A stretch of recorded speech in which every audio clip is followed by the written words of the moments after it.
I sizzle, I daze, I fizzle, I blaze, I scorch, I toast, I smoulder, I roast, I flare, I excite, I flash, I ignite, I rage, I lust, I blaze, I combust, red, yellow, white, I light up the night, this endless night, with desire.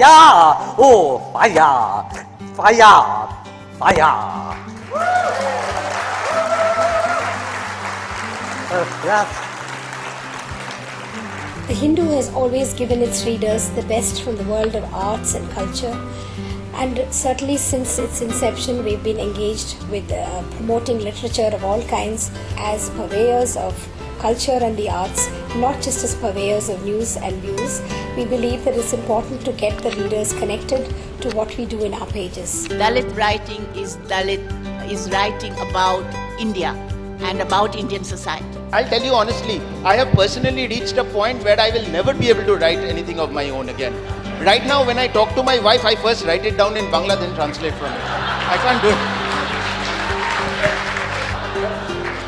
it. The reason why we called it Lit for Life is that we believe that literature is for life, and literature is something that lights you up.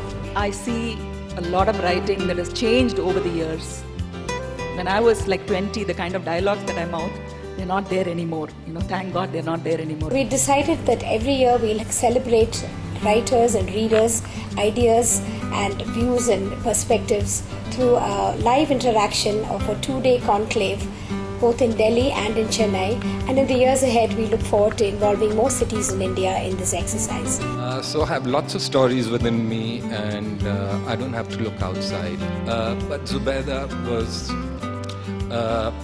I felt more connected to print and books rather than people. But when I hear the people behind the books, when I saw the faces behind the names, it's changed me a little bit. They have decided to give the prize to the shy company of people who care, Rahul Bhattacharya.